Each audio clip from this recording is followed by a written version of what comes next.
Ikhwat Islam, saudara-saudaraku sekalian, kita akan membahas sebuah ayat yang setiap hari kita baca lebih dari 17 kali. Apa itu? Ihdinas siratal mustaqim. Tunjuki kami ke jalan yang lurus. Ini setiap hari kita baca 17 kali, Pak. Kenapa ya? Kalaupun kita sudah dapat hidayah, tetap saja kita disuruh untuk membaca itu, Pak. Apalagi kalau kita belum dapat hidayah. Ada apa? Kata Al-Imam Ibnu Qayyim rahimahullah, karena hidayah Allah itu banyak, Pak. Ilmu-ilmu yang Allah Subhanahu wa taala turunkan kepada Rasulnya sangat banyak sekali. Kadang ada orang dapat hidayah dari sisi ibadahnya, tapi ternyata belum dapat hidayah dari sisi akidahnya. Ada orang dapat hidayah, akidahnya bagus, ibadahnya bagus, tapi akhlaknya belum dapat hidayah. Ada orang Masya Allah akhlaknya bagus, tapi ternyata belum dapat hidayah dalam muamalahnya. Banyak sekali hidayah yang Allah turunkan kepada kita itu luar biasa sekali. Maka kita terus minta kepada Allah, ihdinas siratal mustaqim. Ya Allah, berikan kami hidayah kemana? Kepada jalan yang lurus. Kita membutuhkan hidayah. Iya. Kita sangat butuh hidayah. Hidayah itu kata para ulama ada dua macam, Pak. Yang pertama, hidayatul irsyad wa huwal ilm. Itu hidayah berupa ilmu. Ya, Al-Qur'an hidayah tidak? Hidayah. Hadis hidayah bukan hidayah.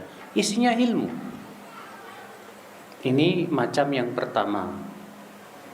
Itu yang dimaksud oleh firman Allah Subhanahu wa taala, "Wa innaka latahdi ila siratim mustaqim."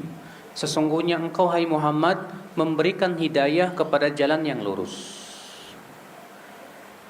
Yang kedua disebut dengan hidayah taufik, Pak. Apa itu hidayah taufik?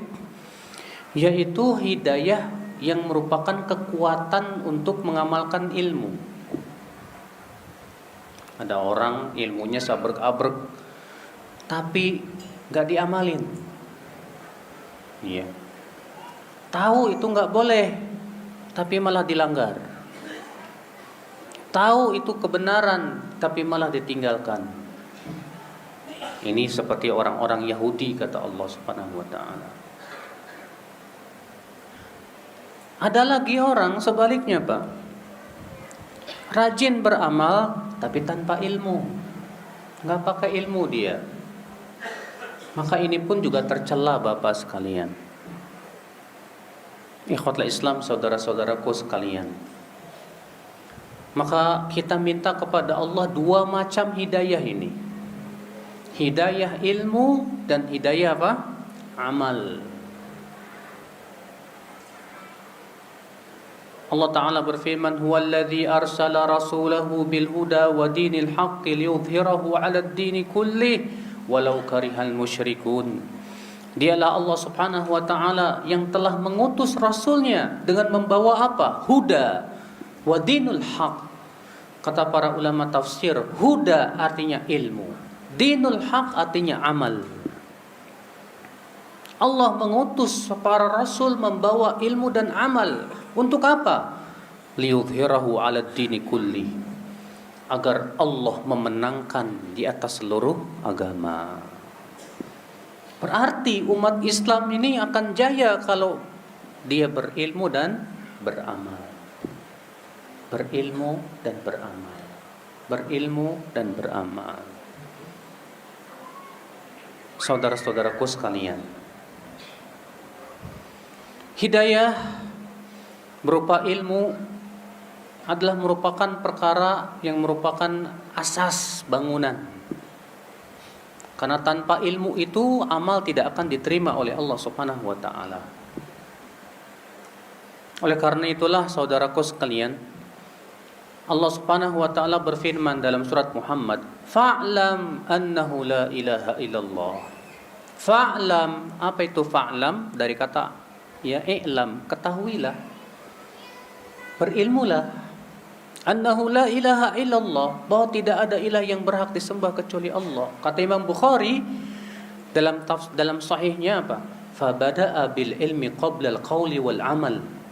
Di sini Allah memulai ilmu dulu sebelum berkata dan beramal. Segala sesuatu harus punya ilmunya, Pak. Dalam masalah dunia saja kalau kita nggak punya ilmunya susah, ya kan? Bapak atau ibu-ibu misalnya mau masak yang enak tapi nggak tahu ilmunya, susah. Bapak mau bangun sebuah rumah yang kuat dan megah tapi nggak tahu ilmunya, nggak bisa. Bapak-bapak sekalian juga ya, dalam berbagai macam permasalahan kalau kita nggak punya ilmunya susah, Pak. Apalagi dalam agama.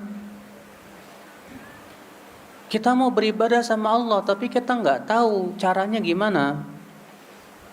Ayo sholat, gimana Pak sholat caranya? Pokoknya sholat aja udah. Tapi akhirnya bikin sholat sendiri, Pak. Caranya bikin sendiri. Harusnya subuh 2 rakaat jadi 4 rakaat. Kira-kira diterima nggak sama Allah, Pak? Nggak diterima. Oleh karena itulah saudara-saudaraku sekalian, kalau kita ingin mendapatkan hidayah, berarti yang harus kita lakukan apa? Kalau kita ingin dapat hidayah, yang harus kita lakukan adalah yang pertama, kita harus mempersiapkan tempat hidayah yang cocok. Saya mau tanya sama Bapak dan Ibu-ibu, tempat hidayah itu di mana, Pak? Di hati. Bejananya hidayah itu hati. Iya. Sekarang kalau Bapak punya bejana, tapi bejananya kotor, kemudian dimasukin air, kira-kira airnya kotor nggak, Pak? Keruh, kotor. Iya.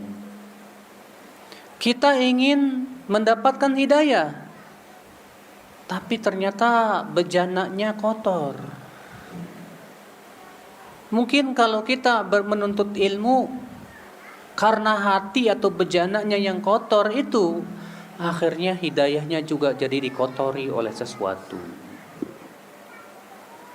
Oleh karena itulah Allah Subhanahu wa taala memerintahkan kita untuk memperhatikan masalah tazkiyatun nufus, Pak. Apa itu tazkiyatun nufus? Membersihkan jiwa kita. Allah taala berfirman dalam surat Asy-Syams. Allah bersumpah 11 kali, Pak. 11 kali Allah bersumpah. Allah berfirman, "Wasyamsi wadhuhaha wal qamari idza talaha wan nahari idza jallaha wal laili idza yaghshaha was samai wa ma banaha wal ardi wa ma tahaha wa nafsin wa ma sawwaha." Lihat, 11. Allah tidak pernah bersumpah lebih banyak dari ayat ini, surat ini. Bayangkan Allah sampai 11 kali bersumpah. Untuk apa Allah bersumpah 11 kali sebanyak itu, Pak? Maka Allah menyebutkan jawab sumpahnya, qad aflaha man zakkaha. Sungguh telah beruntung orang yang mensucikan jiwanya. Masya Allah. Untuk pensucian jiwa Allah bersumpah 11 kali. 11 kali. Kenapa? Karena kalau jiwa kita sudah bersih, sudah bening, maka cahaya hidayah itu akan mudah masuk ke dalam hati kita. Makanya dalam riwayat Bukhari dan Muslim, Rasulullah SAW mengumpamakan hati kita itu seperti tanah, sedangkan hidayah itu seperti air hujan. Rasulullah bersabda, "Mathalu ma ba'athani Allah minal huda wal ilm kamathali ghaithin asabat ardan."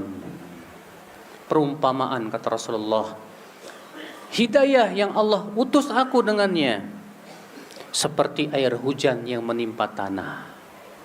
Fakanat minha ta'ifah tayyibah qabilatil ma'a wa ambatatil kala wal ushbal kathir. Di antara tanah itu kata Rasulullah ada tanah yang subur dan gembur. Ia bisa menerima air dengan baik, bahkan ia menumbuhkan berbagai macam tanaman dan rumputan yang banyak, bayangkan. Iya. Wal ukhra tumsiku ma'an wala tumbitu kalaan. Ada yang kedua kata Rasulullah, jenis tanah yang bisa menahan air tapi tidak bisa menumbuhkan tanaman, Pak. Dia hanya sebatas menampung air saja ini. Tapi tanah itu kurang mendapatkan apa? Faidah dari air tersebut. Yang ketiga kata Rasulullah apa? Innama hiya qi'an. Bagaikan tanah yang tandus dan licin. Tidak bisa menahan air dan juga tidak bisa menumbuhkan tanaman.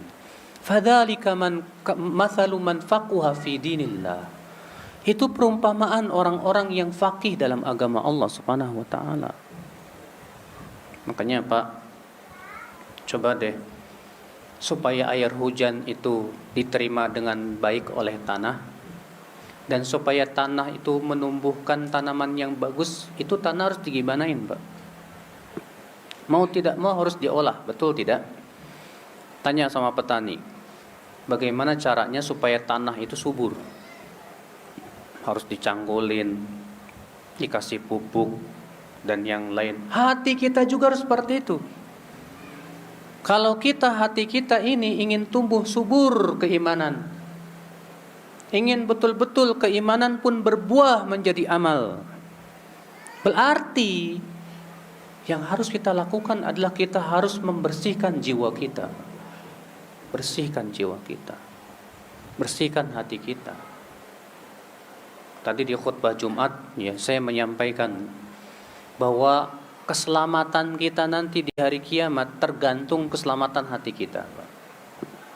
Allah mengatakan dalam surat Asy-Syu'ara ayat 88 sampai 89, "Yauma la yanfa'u malu wala banun illa man atallaha biqalbin salim." Pada hari tidak bermanfaat lagi harta dan anak-anak kecuali orang yang datang membawa hati yang selamat. Tuh lihat. Hati yang selamat. Selamat dari apa? Selamat dari penyakitnya. Ya. Selamat dari kotorannya. Saudara-saudaraku sekalian, maka kalau kita ingin hidayah itu betul-betul masuk ke hati kita dengan bagus dan baik, persiapkan bejana hidayah tersebut. Bejana itu apa? Hati kita. Saudaraku, tahu tidak, di zaman Rasulullah SAW itu ada kelompok namanya munafikin, Pak. Itu orang munafik itu kalau diturunkan Al-Quran tuh bukan hatinya tambah beriman, Pak. Orang munafik itu, Pak, kalau diturunkan Al-Quran semakin bertambah penyakit munafikannya itu. Makanya Allah mengatakan tentang orang munafik dalam surat At-Taubah, "Wa idza ma unzilat surah فَمِنْهُمْ مَنْ يَقُولُ أَيُّكُمْ زَادَتْهُ هَذِهِ إِيمَانًا فَأَمَّا الَّذِينَ آمَنُوا فَزَادَتْهُمْ إِيمَانًا وَهُمْ يَسْتَبْشِرُونَ وَأَمَّا الَّذِينَ فِي قُلُوبِهِمْ مَرَضٌ فَزَادَتْهُمْ رِجْسًا إِلَى رِجْسِهِمْ وَمَاتُوا وَهُمْ كَافِرُونَ. Allah mengatakan apa? Apabila diturunkan surat Al-Quran, di antara orang-orang munafik itu ada yang berkata, siapa sih yang bertambah keimanannya dengan diturunkannya surat Al-Quran itu? Maka Allah menjawab, adapun orang yang beriman dengan diturunkan Al-Quran bertambah imannya dan mereka gembira. Adapun orang-orang yang ada di hatinya penyakit kemunafikan, dengan diturunkan Al-Quran malah bertambah penyakit di samping penyakit yang ada, Pak. Kenapa, Pak? Karena ternyata bejana hatinya itu ada penyakitnya itu, Pak. Bayangkan kalau tanahnya itu banyak hamanya, Pak. Kita nanam apapun juga tanamannya nggak bagus jadinya, Pak. Bahkan bisa mati. Sama halnya dengan hati kita. Ya, kita terkadang punya penyakit misalnya masih cinta dunia. Ya, cinta dunia itu identik dengan 3, Pak. Duit, harta. Yang kedua, tahta. Yang ketiga, wanita. Kalau hati kita ini, Pak, Masya Allah, masih cinta dunia, masih mengharapkan tahta, masih mengharapkan harta, terkadang ilmu itu nggak ada manfaatnya kita pelajari. Terkadang cinta dunia itu membuat kita apa? Gelap mata, tidak peduli lagi halal haram sudah. Udah, yang penting saya dapat duit, mau haram kayak terserah. Kenapa? Karena hati kita masih gelap gulita. Hati kita masih ada penyakitnya. Penyakit itu penyakit yang mengerikan. Penyakit itu adalah penyakit syahwat, penyakit cinta dunia. Sehingga akhirnya dia tahu ini haram, tahu sih. Cuman gimana ya? Kenapa kok bisa begitu? Kamu kan tahu, sudah tahu itu haram toh, masih juga dilakukan sih. Itulah, Pak, jawabannya karena hati kita berpenyakit. Sehingga akhirnya ilmu yang sudah kita ketahui tidak ada manfaatnya, bahkan ilmu itu menjerumuskan kita ke dalam api neraka. Makanya Rasulullah SAW sabda, Al-Qur'anu hujjatun laka aw alaik. Al-Qur'an itu hujjah yang akan membantu kamu, atau Al-Qur'an itu hujjah yang akan menjerumuskan kamu ke dalam api neraka. Ngeri. Saudara-saudaraku sekalian, jadi kalau kita ingin dapat hidayah, yang pertama kali kita lakukan apa?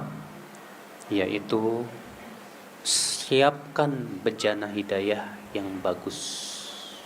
Apa itu? Hati kita. Bersihkan ia dengan banyak istighfar dan taubat.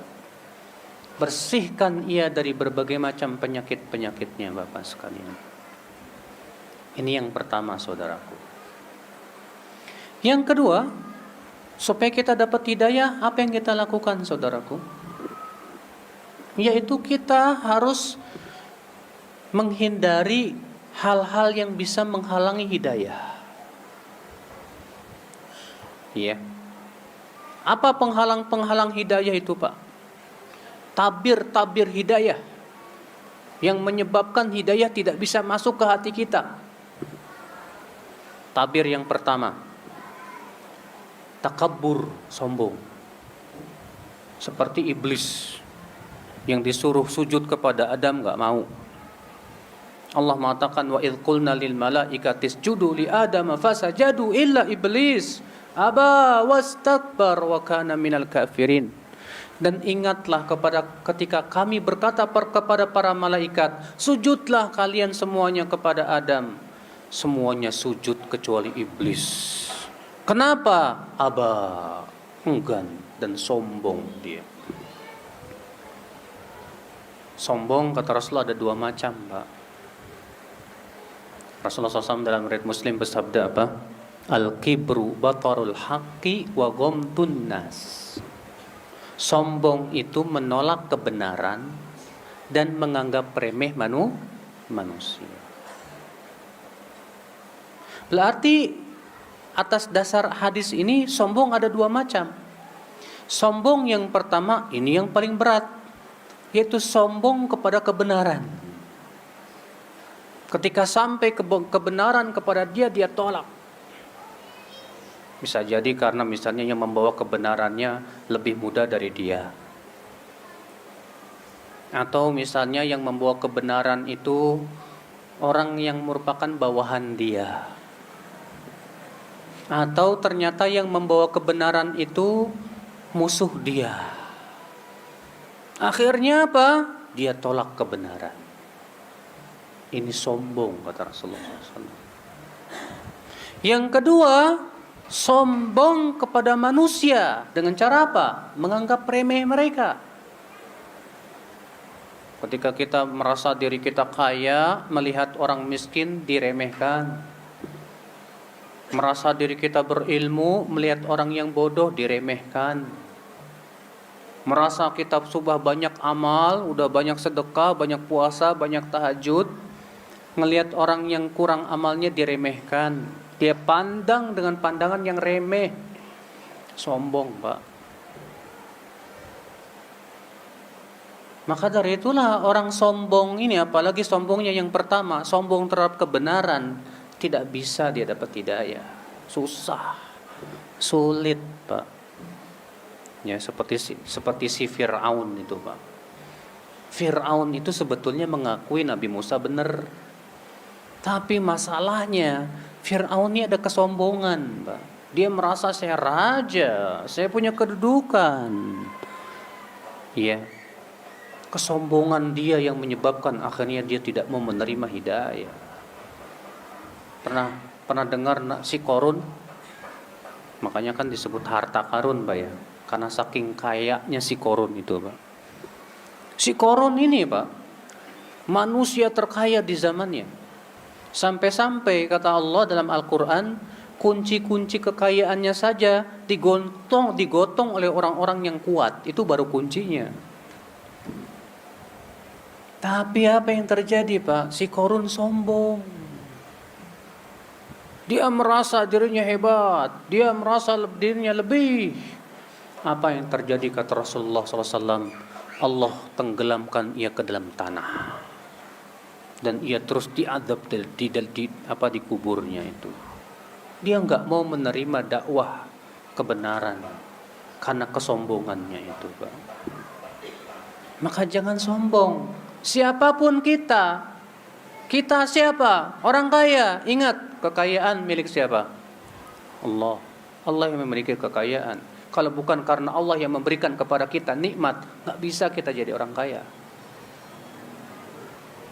Kita sebagai apa?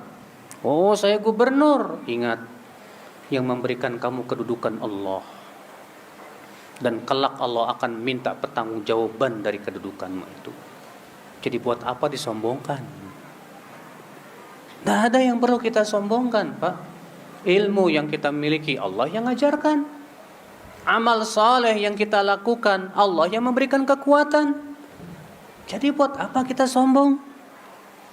Maka orang yang sombong tidak akan bisa menuntut ilmu. Orang yang sombong tidak sulit sekali dapat hidayah, saudaraku. Makanya Al-Hasan Al-Basri berkata, ada dua orang yang tidak bisa menuntut ilmu. Yang pertama mutakabbir, orang yang sombong. Yang kedua mustahyin, pemalu. Saudara-saudaraku sekalian, ikhwatal Islam. Nah, ini penghalang yang pertama nih, Pak, yang bisa menghalangi kita dapat hidayah. Apa itu, Pak? Sombong. Yang kedua, penghalang yang kedua yang bisa menyebabkan kita terhalang dari hidayah. Apa itu, Pak? Ittiba'ul hawa, ngikutin hawa nafsu, Pak. Ya. Orang yang ngikutin hawa nafsu itu, Pak, biasanya, Pak, dalam beragama itu dipilih sama dia, Pak. Kalau sesuai sama hawa nafsunya baru dia diambil. Kalau enggak. Itu tandanya dia pengikut hawa nafsu tuh. Dapat baca dalil, padahal udah jelas Al-Qur'annya, hadisnya, perkataan para ulamanya udah jelas. Tapi gara-gara enggak sesuai dengan hawa nafsunya, apa ini? Ini terlalu keras ini.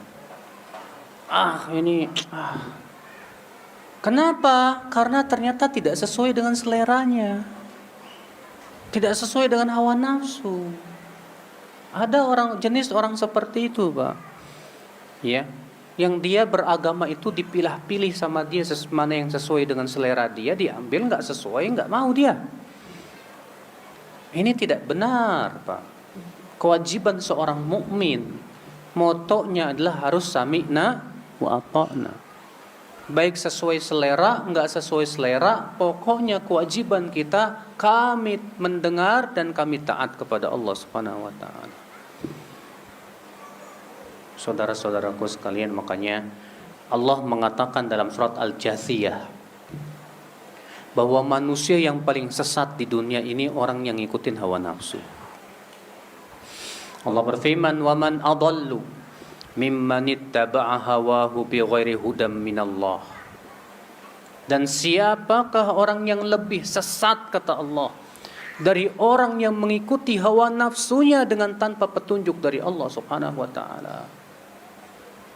Ternyata Allah mengatakan orang yang paling tersesat itu yang tersesat karena mengikuti hawa nafsu. Kalau ada orang tersesat karena nggak tahu, biasanya sih insya Allah pasti kasih tahu, mau dia terima.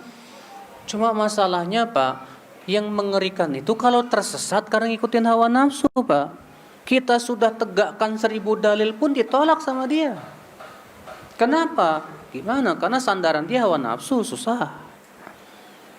Makanya sebagian ulama mengatakan, ya, tanda pengikut wahyu sebelum beramal dia cari dalil. Sedangkan tanda pengikut hawa nafsu beramal dulu baru cari-cari dalil. Ya. Tanda apa? Pengikut wahyu sebelum beramal dia cari apa? Dasarnya apa ya? Dari Al-Quran dan hadis. Ada, amalin. Sedangkan tanda pengikut hawa nafsu, kata para ulama, dia ngamalin dulu, baru cari-cari dalil yang pas. Nah, kalau kita begitu berarti kita masih ngikutin hawa nafsu tuh Pak. Iya. Makanya saudaraku, kita ini pengikut Rasul, bukan penyaing Rasul. Saya yakin semua muslim, semua kita kalau ditanya, kamu pengikut siapa? Oh, saya pengikut Nabi Muhammad SAW. Masya Allah. Saya mau tanya, yang namanya ngikut di depan apa di belakang, Pak? Yang ngikut harus di belakang lah, jangan di depan. Berarti harus kita ikuti. Rasul ke kanan, kita ke kanan. Rasul ke kiri, kita ke kiri. Rasul berhenti, kita berhenti. Ini enggak, kita ngikutin tapi kita bikin sendiri. Gimana? Katanya pengikut. Makanya saudara-saudaraku sekalian, ya, nah ini jangan kita dalam beragama itu ngikutin hawa nafsu dan selera kita, Pak. Iya. Karena memang subhanallah ya, Pak ya. Banyak perintah-perintah Allah itu tidak selaras dengan keinginan hawa nafsu kita, Pak. Dan banyak larangan-larangan Allah itu ternyata sesuai dengan hawa nafsu. Nah, itulah memang ujian banget dah. Ya, ketika ada perintah Allah yang tidak sesuai dengan hawa nafsu, dan ketika ada larangan-larangan yang sesuai dengan hawa nafsu, disitulah kita diuji oleh Allah Subhanahu wa taala. Apakah kita akan mendengar dan taat atau tidak? Ya. Berat Bapak sekalian. Memang jalan menuju surga itu tidak mudah. Surga itu hanya bagi orang-orang yang mau berjuang saja. Dan kita harus punya sifat pejuang, Pak. Pejuang untuk mendapatkan surga. Dengan cara apa? Sabar menaati Allah, sabar meninggalkan maksiat-maksiat. Gak apa-apalah, saya sabar di dunia daripada sabarnya di neraka. Kalau sabar di neraka udah gak ada manfaatnya, Pak. Allah mengatakan ya kepada penduduk api neraka, isbiru aw la tasbiru sawaun alaikum. Kamu sabar, kamu gak sabar, sama aja buat kamu, kata Allah kepada penduduk api neraka. Tapi kalau kita sabar di dunia sebentar, manfaat besar, Pak, insya Allah. Makanya dari itulah sabar ketika perintah Allah tidak sesuai dengan hawa nafsu. Sabarkan dirimu. Dan sabar ketika larangan Allah sesuai dengan hawa nafsu kita untuk kita tinggalkan. Sabar. Kalau nggak sabaran pasti ngomongnya gini, Pak. Ini agama berat banget sih. Dikit-dikit nggak boleh, dikit-dikit haram. Mendingan agama situ yang sono sini boleh, itu boleh, enak. Ada tuh Pak artis begitu, akhirnya pindah agama. Ya gara-gara apa? Agama Islam itu banyak Banyak larangan, ini nggak boleh, riba nggak boleh, pacaran nggak boleh, ini nggak boleh, itu nggak boleh, enakan yang ini. Ya, itu akibat nggak sabar. Ya, Rasulullah mengatakan ad-dunya sijnul mu'min wa jannatul kafir. Dunia itu penjara untuk orang yang beriman. Dipenjara dengan apa? Dengan larangan dan perintah. Dipenjara dengan apa? Ya, dengan perintah-perintah Allah dalam Al-Quran dan hadis Nabi Sallallahu Alaihi Wasallam dan larangan-larangannya. Ya, memang penjara dunia itu. Tapi Pak, masalahnya kalau kita di dunia nggak mau dipenjara, penjara kita di akhirat. Ya silakan aja pilih mau dipenjara di mana. Mau dipenjara di dunia apa di akhirat. Dan tidak bisa berkata, saya nggak mau dipenjara dua-duanya. Nggak mungkin, Pak. Iya. Allah hanya memberikan pilihan dua saja. Kamu mau sabar di dunia atau mau sabar di neraka? Silahkan pilih itu. Masya Allah, saudara-saudaraku sekalian. Allah berfirman, ya, mengancam orang-orang yang menyelisih perintah Rasul. Falyahdharil ladzina yukhalifuna an amri an tusibahum fitnatun aw yusibahum adzabun alim. Hendaklah waspada orang-orang yang menyelisih perintah Rasul itu untuk ditimpa fitnah atau ditimpa azab yang pedih, kata Allah. Lihat, Allah memberikan dua tawaran, Pak. Buat siapa? Dua tawaran buat orang yang menyelisih perintahnya. Silakan kamu pilih. Mau ditimpa fitnah atau ditimpa adab yang pedih. Dua-duanya pahit. Apa yang dimaksud dengan fitnah? Kata Imam Ahmad, yang dimaksud dengan fitnah dalam ayat itu yaitu syirik. Lah kalau bapak ditimpa syirik, mati di atas syirik, haram masuk neraka, Pak. Masuk neraka. Haram masuk surga.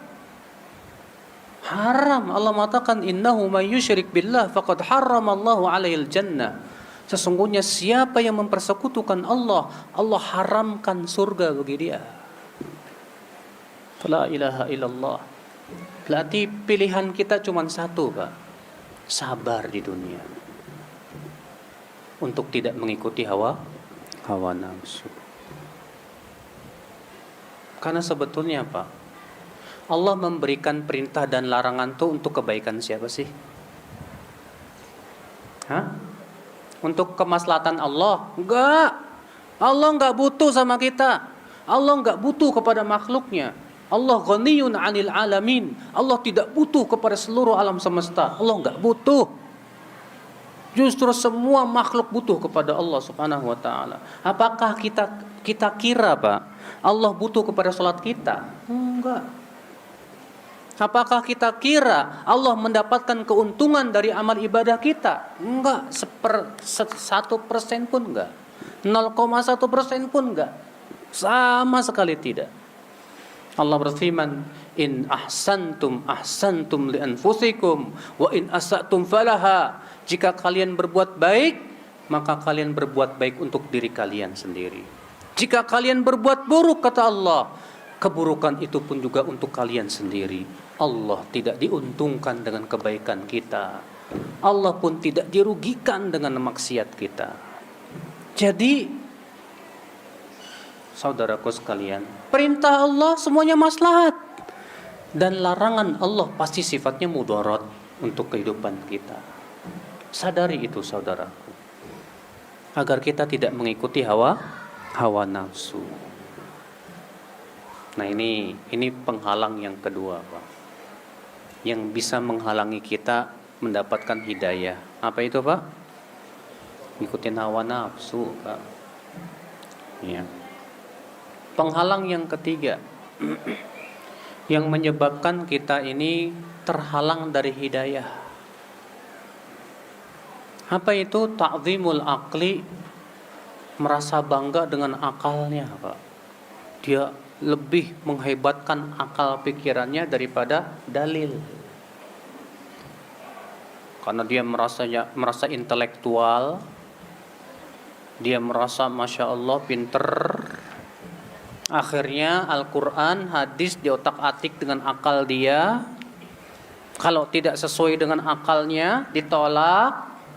Kalau sesuai dengan akal pikirannya, diterima. Wah, ini bahaya, Pak. Tahu nggak, Pak? Yang pertama kali menolak perintah Allah dengan akal itu siapa? Iblis. Ketika Allah memerintahkan iblis dan para malaikat seluruhnya untuk sujud kepada Nabi Adam,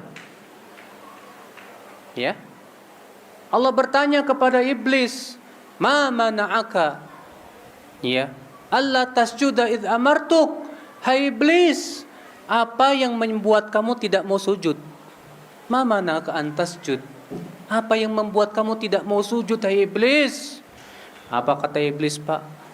"Khalaqtani min nar wa khalaqtahu min tin." Ya Allah, Engkau ciptakan aku dari api, sedangkan Engkau ciptakan Adam dari tanah. Sedangkan api kan lebih baik daripada tanah. Seharusnya dia yang sujud sama aku. Lihat, Pak, perintah Allah ditolak sama akal pikirannya, Pak. Maka kalau kita menolak perintah Allah dengan akal pikiran kita, ya mirip-mirip lah sama iblis. Jangan sampai, Pak, kita menolak dengan akal pikiran. Banyak perkara agama yang kalau kita pikirkan dengan akal susah dicerna. Ini dia Ali bin Abi Thalib, sebagaimana diriwayatkan oleh Imam Abu Daud, Tirmizi, Nasai dan yang lainnya. Apa kata Ali bin Abi Thalib? "Lau kana ad-dinu bir-ra'yi lakana asfal al-khuf aula bil mashi min a'lah. Walaqad ra'aitu Rasulullah sallallahu alaihi wasallam yamsahu a'la al-khuffi." Kalaulah agama kita ini dasarnya ra'yu, maksudnya akal pikiran, tentu bagian bawah khuf itu lebih layak untuk diusap daripada bagian atasnya. Khuf itu sepatu kulit, ya. Sungguh justru aku melihat, kata Ali bin Abi Thalib, aku melihat Rasulullah SAW mengusap bagian atas, bukan bagian bawah. Padahal yang nginjek najis bagian mana? Bagian bawah. Tapi kok sama Rasulullah yang diusap bagian atas. Kata Ali bin Abi Thalib, ini kalau secara akal pikiran gak masuk di akal nih. Tapi masalahnya agama kita tidak berdasarkan apa? Akal, Pak. Agama kita itu berdasarkan wahyu, dalil dari Allah dan Rasulnya. Saudara-saudaraku sekalian, ya. Makanya dari itulah, Pak, orang yang senantiasa merasa hebat dengan akal pikirannya terkadang sulit dapat hidayah, Pak. Kenapa? Karena terhalang oleh akalnya tersebut. Ini sebab yang keberapa? Yang ketiga, kita tidak dapat hidayah. Sebab yang keempat,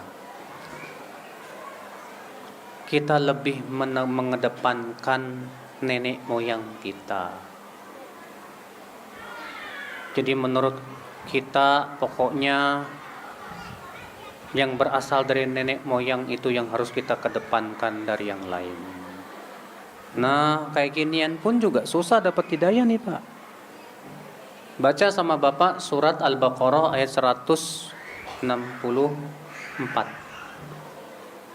Allah mengatakan, "Wa idza qila lahum ittabi'u ma anzalallahu qalu bal nattabi'u ma alfaina 'alaihi aba'ana." Apabila dikatakan kepada mereka, surat Al-Baqarah ayat 100, bukan 164 sebelumnya. Apabila dikatakan kepada mereka, ikuti apa yang Allah turunkan, mereka berkata, kami lebih mengikuti apa yang kami temukan dari bapak-bapak kami, dari nenek-nenek moyang kami. Lihat tuh, Pak, orang-orang musyrikin Quraisy ketika dikatakan kepada mereka, ikuti apa yang Allah turunkan, apa jawabnya? Kami lebih mengikuti nenek moyang kami dong, sepuh-sepuh kami dong, orang-orang tua kami terdahulu. Saudaraku, orang tua kita itu makhluk Allah, diciptakan oleh Allah. Kewajiban kita itu bukan ngikutin mereka, tapi ngikutin Allah Subhanahu wa taala. Kalau ternyata kita ini Pak lebih berbangga dengan nenek moyang kita, dengan berbangga dengan bahwa wah adat istiadat nenek moyang kita ya begini, ternyata adat istiadat itu tidak sesuai dengan syariat Allah, bagaimana? Apakah kita akan tetap ikuti juga? Nah itulah saudaraku sekalian, Allah menyebutkan dalam Al-Quran, sebab orang-orang musyrikin Quraisy itu tidak mendapatkan hidayah diantaranya karena lebih mengedepankan nenek moyangnya. Maka dari itu jangan sampai kita seperti itu saudaraku sekalian. Parameter kita adalah firman Allah dan sabda Rasulullah sallallahu alaihi wasallam, sesuai dengan apa yang dipahami oleh para ulama dari kalangan sahabat, tabi'in, tabi'ut tabi'in, dan para ulama setelahnya. Iya. Kemudian penghalang hidayah yang keberapa? Yang selanjutnya yaitu lebih mengedepankan teman-teman. Iya. Kadang ada orang nggak dapat hidayah gara-gara temennya Pak. Aduh nggak enak sama temen. Kalau saya ngikutin hidayah nanti gimana ya? Saya takut ditinggalin sama teman-teman. Nanti teman-teman saya malah cuek sama saya. Akhirnya yang dia pikirin teman-temannya aja Pak. Kan ngeri Pak. Allah menyebutkan dalam surat Al-Furqan ayat 62. Allah mengatakan, menceritakan tentang penduduk api neraka Pak yang nyesel banget Pak gara-gara temannya dia masuk neraka. Allah mengatakan, qala ya wailata laitani lam attakhidh fulanan khalila laqad adallani 'ani dzikri ba'da idh ja'ani. Dia berkata, ya wailata, aduh andaikan aku tidak menjadikan si fulan sebagai teman akrab saya. Sungguh ia telah menyesatkan saya dari peringatan setelah peringatan itu datang kepada saya. Saudara-saudaraku sekalian, ikhwata Islam. Iya. Lihat dalam surat Al-Furqan tadi Pak. Penduduk api neraka ini menyesal sekali. Aduh, andaikan aku tidak menjadikan dia sebagai teman dekat saya. Gara-gara dia saya masuk neraka. Tuh, gara-gara teman masuk neraka. Ini banyak terkadang pemuda-pemuda yang terhalang hidayah gara-gara teman-temannya itu, Pak. Bapak tahu pamannya Rasulullah yang bernama Ali bin Abu Thalib. Abu Thalib ini ayah daripada Ali bin Abi Thalib, Pak. Abu Thalib ini selama hidupnya itu membela Rasul loh Pak. Cuman Abu Thalib gak mau mengucapkan la ilaha illallah. Dalam riwayat Bukhari dan Muslim disebutkan, ketika Abu Thalib dalam sakaratul maut, maka Rasulullah datang untuk mentalkin Abu Thalib supaya mau mengucapkan la ilaha illallah. Tapi rupanya di sisi Abu Thalib ada dua pentolan Quraisy yang musyrik. Ketika Rasulullah berkata kepada pamannya, hai pamanku, ucapkan la ilaha illallah. Dengan kalimat itu aku akan bela kamu di sisi Allah, hai pamanku. Tapi apa yang terjadi? Abu Jahal berkata kepada Abu Thalib, hai Abu Thalib, apakah kamu tidak menyukai agama ayahmu Abdul Muttalib? Maka Rasulullah mengulangi lagi, ucapkan la ilaha illallah pamanku. Abu Jahal mengulangi lagi, apakah kamu benci kepada agama bapakmu Abdul Muttalib? Akhirnya Abu Thalib memutuskan untuk mati di atas agama bapaknya dan gak mau mengucapkan la ilaha illallah. Gara-gara apa? Teman yang buruk tuh. Teman yang buruk nih bahaya banget Pak. Maka dari itulah saudaraku, Rasulullah SAW menyuruh kita itu untuk memilah dan memilih teman. Nggak ada dalam istilah dalam Islam tuh Pak istilah gaul sama setiap orang, nggak ada.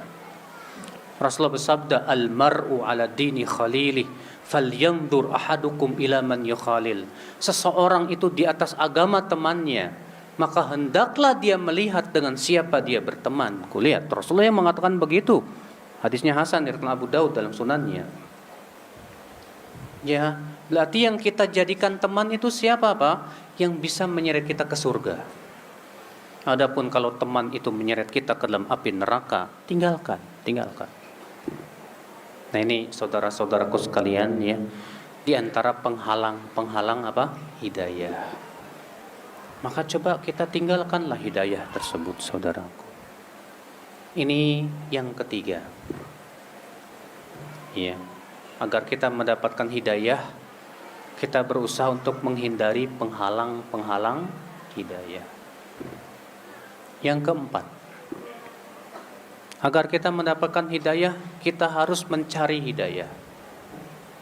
Ingat, hidayah itu tidak datang sendiri, Pak. Hidayah itu harus kita cari. Dan sudah kita sebutkan tadi, hidayah ada dua macam. Hidayah berupa ilmu dan hidayah berupa apa? Amal. Harus kita cari, harus kita usahakan. Makanya kan Allah dalam Al-Quran memerintahkan kita nyari ilmu, enggak Pak? Iya. Allah berfirman, "Qul hal yastawi alladhina ya'lamuna walladhina la ya'lamun." Katakan, apakah sama antara orang yang berilmu dengan orang yang tidak berilmu? Sama tidak? Tidak sama. Ini pertanyaan sebetulnya enggak perlu dijawab. Sudah jelas kok jawabannya. Cuma masalahnya kenapa Allah bertanya seperti itu, Pak? Katakan, apakah sama antara orang yang berilmu dengan orang yang tidak berilmu? Jawabnya sudah pasti, tidak sama. Tapi Allah ingin mengajak kita berpikir. Kalau tidak sama, berarti kamu harusnya yang mana dong? Berilmu atau yang tidak berilmu? Seharusnya kita berilmu. Bagaimana kita dapat ilmu kalau tidak menuntut ilmu? Ilmu tidak mungkin kita dapatkan cuma dengan bengang-bengong sana sini, Pak. Nggak bisa, Pak. Ilmu harus kita cari, harus. Allah juga berfirman, yarfa'illahu alladhina amanu minkum walladhina utul ilma darajat. Allah mengangkat derajat orang yang beriman dan derajat orang yang berilmu di atas orang yang berilmu beberapa derajat. Rasulullah bersabda, fadlul alim alal abid ka fadlil qamar ala sa'iril kawakib. Perumpamaan orang yang berilmu di atas ahli ibadah yang tidak berilmu seperti bulan dibandingkan dengan bintang. Tuh lihat, Masya Allah. Rasulullah bersabda juga, talabul ilm faridatun ala kulli muslim. Menuntut ilmu itu wajib atas setiap apa? Muslim. Coba deh Pak, sudah berapa ayat yang kita pelajari? Sudah berapa hadis yang sudah kita pernah pelajari? Kita berusaha semaksimal mungkin, Pak. Ya, untuk terus menambah ilmu kita tentang agama kita ini, Pak. Ingat, tanda orang yang Allah inginkan kebaikan itu adalah orang yang mau memperdalam ilmu agama. Rasulullah bersabda dalam riwayat Muslim, idza aradallahu bi'abdi khairan, apabila Allah menginginkan kebaikan kepada seorang mukmin, kepada seseorang, yufaqihu fid din, Allah akan jadikan ia faqih dalam agama. Berarti tanda orang yang Allah inginkan kebaikan untuknya, dia mau menuntut ilmu agama, Pak. Mau mempelajari ilmu agama. Masya Allah. Maka itu tanda orang-orang yang diinginkan kebaikan. Pemahaman kebalikan dari hadis ini apa? Orang yang tidak diinginkan kebaikannya oleh Allah, yaitu orang yang dijadikan ia tidak mau belajar ilmu agama. Iya. Ada orang kalau belajar ilmu dunia semangat banget, Pak. Belajar fisika, matematika, biologi. Pas belajar agama, tak mau. Ini termasuk sifat yang tercela. Imam Ibn Hibban dalam sahihnya meriwayatkan Rasulullah bersabda, "Innallaha yubghidu kulla ja'dhariyyin jawadhin sakhabin bil aswaq jifatin bil lail himarin bin nahar alimin bi amrid dunya jahilin bi amril akhirah." Kata Rasulullah apa?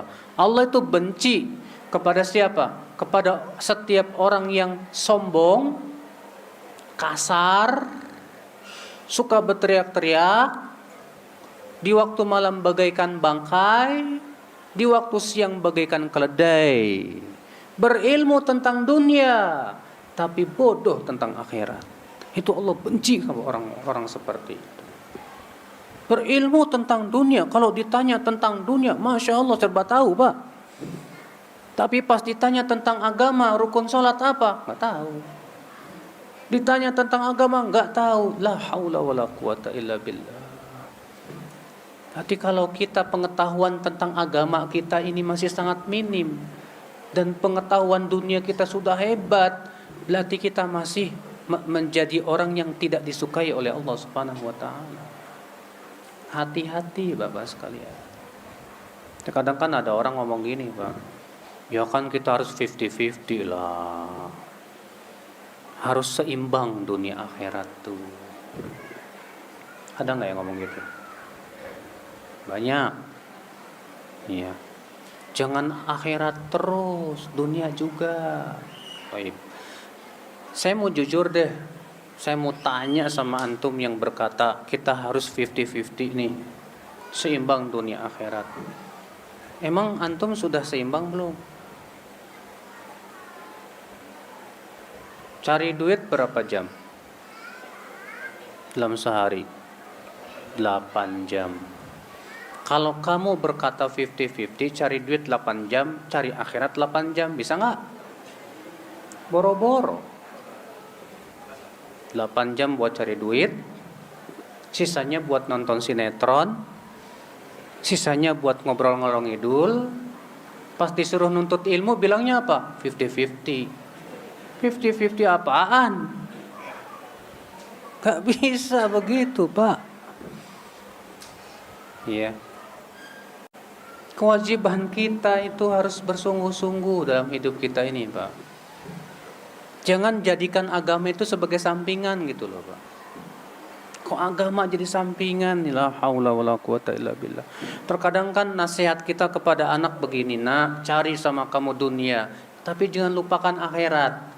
Sementara Allah nasihatnya beda. Wabtaghi fima atakallahu daral akhirah wa la tansa nasibaka minad dunya. Dalam surat apa itu? Al-Qasas ayat 70. Cari oleh kamu apa yang Allah sediakan dari kehidupan akhirat, tapi jangan lupakan kehidupan dunia. Allah mengatakan, cari akhirat, jangan lupakan dunia. Kita cari dunia, jangan lupakan akhirat. Jadinya akhirat sampingan, dunia tujuan. La haula wala quwata illa billah. Salah seperti itu Pak. Moto seorang mukmin itu berpikir bagaimana setiap aktivitas saya bernilai pahala. Saya cari kerja dapat pahala, saya makan dapat pahala, saya tidur dapat pahala. Bagaimana caranya ya? Ya dengan ilmu dong. Mukmin itu ingin setiap aktivitas dia dapat pahala, bahkan bercandanya pun jadi pahala, olahraganya jadi pahala, sehingga 100% hidupnya pahala sudah di sisi Allah Subhanahu wa taala. Saudaraku, oleh karena itulah menuntut ilmu sangat penting sekali. Orang yang bekerja dengan ilmu beda dengan orang yang bekerja sebatas dengan tenaga. Bapak lihat kuli bangunan. Kuli bangunan tuh capek loh Pak. Angkat batu, angkat semen, angkat pasir. Dari jam 7 pagi sampai jam 5 sore keringetan. Ternyata sehari paling dapat 100.000. Bahkan kurang dari itu. Sementara kontraktor enak, cuman nyuruh-nyuruh doang, begini, begitu. Tapi penghasilannya jauh lebih besar. Kenapa? Karena dia bekerja dengan ilmu. Tukang bas bekerja dengan apa? Dengan sebatas kekuatan badan. Sama halnya kalau kita beramal dengan ilmu, pahala kita jauh lebih besar dibandingkan sebatas mengandalkan apa? Fisik. Yang penting beramal dah. Oh, nggak bisa. Maka dari itulah saudara-saudaraku sekalian, mari kita menuntut ilmu Allah, ramaikan majlis-majlis ilmu. Jangan jadikan majlis ilmu itu sebagai entertainment, Pak. Tahu nggak entertainment? Hiburan saja. Terkadang maaf ya Pak ya, banyak diantara kita lebih gandrung kalau kajian itu ustadznya lucu gitu Pak. Dari awal sampai akhir bisanya ketawa ger. Wah, mantep nih ustadznya nih, rame. Wah Pak, kalau seperti itu akhirnya jadi majelis apa Pak? Majelis mengeraskan hati. Kenapa? Karena Rasulullah mengatakan iyyak wa kasratad dhahik fa inna kasratad dhahik tumitul qalb. Jauhi oleh kamu banyak tertawa, karena banyak tertawa itu bisa mengeraskan hati, mematikan hati. Nah, kalau tujuan majelis taklim itu melembutkan hati, saudaraku. Makanya lihat majelisnya Rasulullah SAW. Majelisnya Rasulullah itu penuh dengan kekhusyuan. Majelisnya Rasulullah SAW itu membuat hati kita takut sama Allah Subhanahu Wa Taala. Ini dia Hanzalah, seorang sahabat Nabi. Hanzalah, dia berkata kepada Rasulullah, hai Rasulullah, Hanzalah sudah jadi orang munafik, hai Rasulullah. Loh, kok bisa begitu? Kata Rasulullah. Hai Rasulullah, aku kalau berada di majelismu, air mataku berlinang, hatiku menjadi takut. Tapi ketika berada di rumah, aku tertawa dengan anak dan istriku. Kalau gitu aku munafik ya Rasulullah. Kata Rasulullah, ya Hanzalah, kalau keadaan kamu terus menerus seperti di majlisku, malaikat akan menyalami kamu di rumahmu dan di jalan-jalan. Akan tetapi hai Hanzalah, ada saat-saatnya. Lihat, ternyata majlis Rasulullah itu membuat hati takut, membuat air mata kita menangis. Itu majlis Rasulullah. Sementara kita maunya majlisnya yang banyak gelak ketawanya, Pak. Salah seperti itu, Pak. Karena banyak ketawa itu bisa mematikan apa? Hati, kata Rasulullah SAW. Makanya seorang ustadz hendaknya berusaha berpikir bagaimana melembutkan ya hati para pendengarnya, sehingga dia mau takut kepada Allah, mau mencintai Allah. Itu yang harusnya dipikirkan, saudaraku. Iya. Nah, saudara-saudaraku sekalian, jadi mari kita menuntut ilmu Allah Subhanahu Wa Taala. Mari kita bersungguh-sungguh mengkaji Al-Quran, mengkaji hadis-hadis Nabi Sallallahu Alaihi Wasallam. Allah turunkan Al-Quran bukan sebagai hiasan, Pak. Tapi bukan hiasan dinding maksudnya, tapi hiasan hati. Allah mengatakan liyundzira man kana hayya, agar Al-Qur'an memberikan peringatan orang yang hidup hatinya. Iya. Allah turunkan Al-Qur'an itu Pak, bukan cuma sebatas buat disimpan di lemari, enggak. Tapi Al-Qur'an untuk kita baca, kita pelajari. Allah mengatakan, afala yatadabbaruna al-Qur'an? Tidakkah mereka mau mentadabburi Al-Qur'an? Am ala qulubin aqfaluha? Ataukah hati mereka yang ada padanya gembok-gemboknya? Artinya orang yang tidak mau mentadabburi Al-Qur'an, hatinya sudah tergembok gitu, Pak. Gak mau kita, maka kewajiban kita, mari kita pelajari dan kaji Al-Qur'an. Ini sebentar lagi kita Ramadan nih, Pak. Jadikan Ramadan sebagai ajang kita untuk memperbaiki hati kita, Pak. Jadikan Ramadan kesempatan terbesar, Pak, untuk kita betul-betul bersungguh-sungguh mentadabburi Al-Qur'anul Karim, Pak. Jadikan Ramadan nih, Pak, sebagai cambuk hidup kita, Pak, yang menjadi pendidik kita, sehingga setelah Ramadan nanti, alhamdulillah kita menjadi orang-orang yang bertakwa kepada Allah. Nah, saudara-saudaraku sekalian, ya. Inilah, mari kita sambut hidayah dengan penuh senang hati. Dan jangan sambut hidayah dengan penuh hati yang kesal, hati yang tidak suka. Jadilah kita hamba-hamba Allah yang sejati. Jadilah kita orang-orang yang sadar bahwasanya hidup kita di dunia tak akan lama. Kita akan segera meninggal dunia. Lalu apa yang kita sudah persiapkan menuju kematian itu?